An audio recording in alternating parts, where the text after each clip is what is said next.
Jadi ada proses pembuktian nanti. Jadi majelis hakim akan memberikan kesempatan bagi para pihak, baik itu pihak penggugat maupun tergugat, untuk membuktikan dalil-dalil mereka. Nah, siapa yang mendalilkan, maka dia yang harus membuktikan.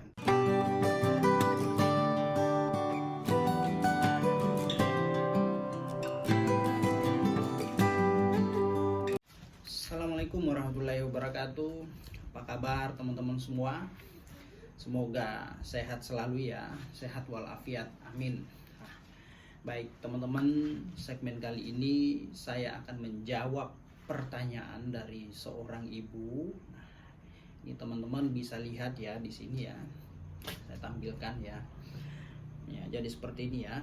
Assalamualaikum, maaf kalau boleh tanya, suami nggak pernah ngasih nafkah lahir batin dan nggak pernah pulang.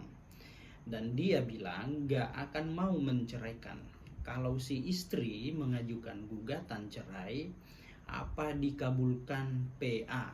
Nah, maksud dari PA ini adalah pengadilan agama. Nah, jadi permasalahannya seperti ini ya, sehingga sang istri mau akan mengajukan gugatan cerai.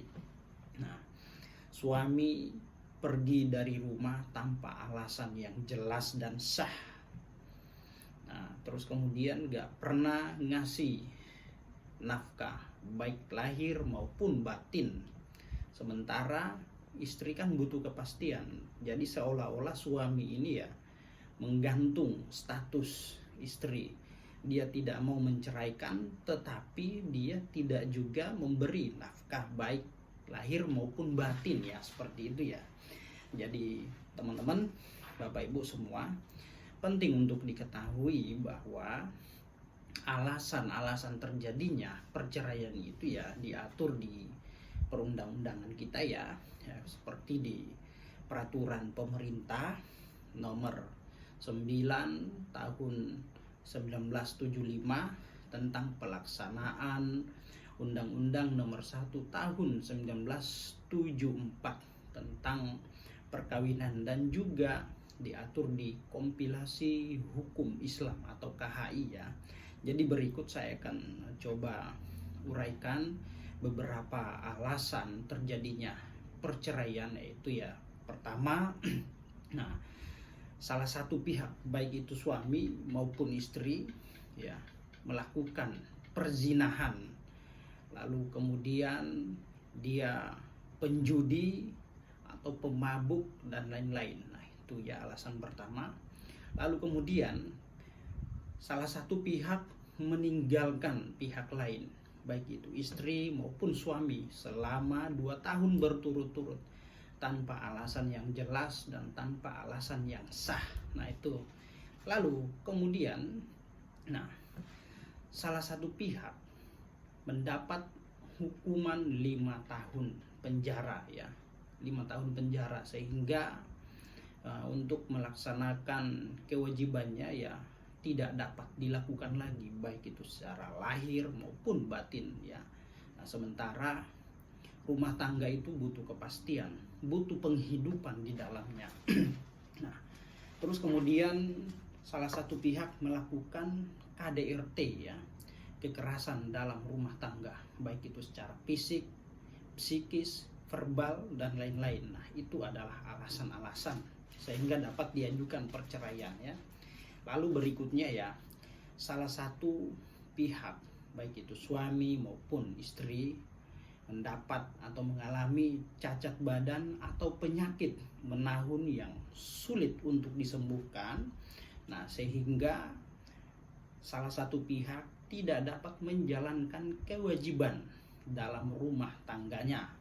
Nah, itu ya teman-teman. Nah, terus kemudian terjadinya perselisihan atau cekcok secara terus-menerus, sehingga tidak ada harapan untuk hidup rukun dan menjalin, membina hubungan rumah tangga yang baik.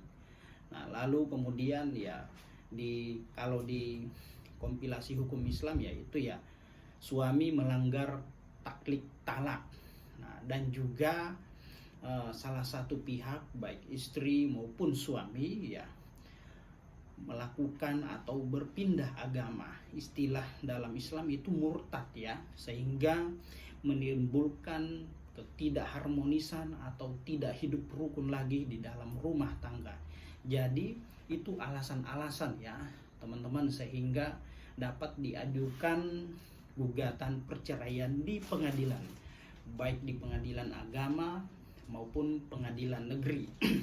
Nah, oke teman-teman, kembali lagi pada topik pembahasan tadi ya.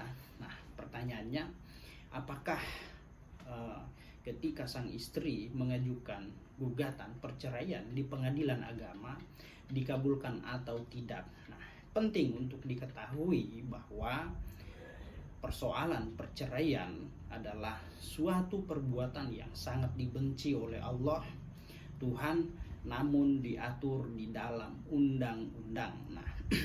Nah, teman-teman, Bapak Ibu semua, nah pada saat hendak melakukan gugatan perceraian, nah pada saat panggilan pertama tentu ada proses mediasi.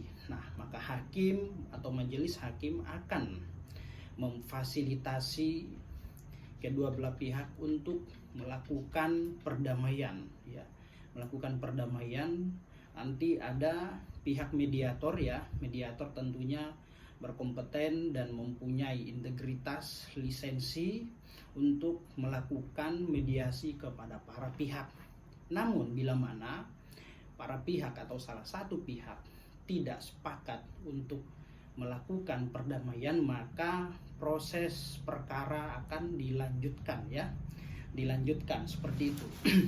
Nah, jadi pertanyaan tadi, apakah gugatan cerai tersebut dapat diterima, dikabulkan atau tidak? Nah, teman-teman, dalam istilah hukum perdata maka dikenal dengan siapa yang mendalilkan, dia yang harus membuktikan. Nah, terkait gugatan yang dimohonkan tadi atau diajukan tadi, ya apakah bisa atau dapat dikabulkan atau tidak, ini tergantung dari pembuktian Bapak Ibu nantinya ya.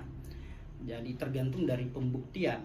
Kalau kita dapat membuktikan dalil-dalil yang kita mohonkan atau kita ajukan ya, bisa jadi ya permohonan gugatan cerai tersebut itu dapat dikabulkan.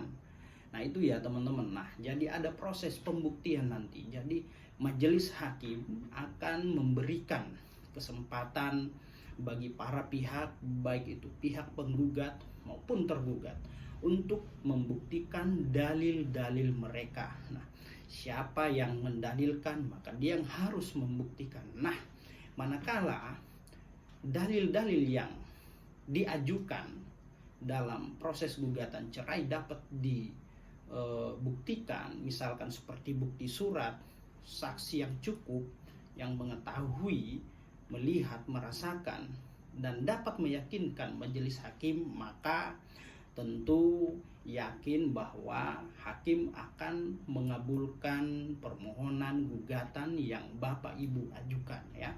Seperti itu ya teman-teman, Bapak Ibu semua ya. Jadi siapa yang mendalilkan, yang dia harus membuktikan. Nah, contoh misalkan tadi ya, suami nggak pernah pulang, nggak memberi nafkah, namun dia tidak mau menceraikan. Nah, hal itu atau dalil itu harus dibuktikan oleh si pemohon ya. Misalkan dia tidak pernah pulang, nah harus dibuktikan. Terus kemudian dia tidak pernah memberi nafkah, baik lahir maupun batin. Nah, maka dalil-dalil tersebut harus dibuktikan di pengadilan, di hadapan majelis hakim ya. Manakala semua dapat dibuktikan, maka insya Allah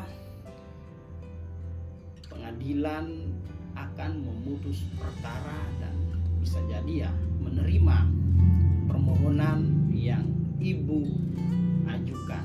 Nah, itu ya teman-teman, Bapak Ibu semua ya. Jadi semoga informasi ini bermanfaat untuk kita semua. Demikian, Assalamualaikum warahmatullahi wabarakatuh. Salam.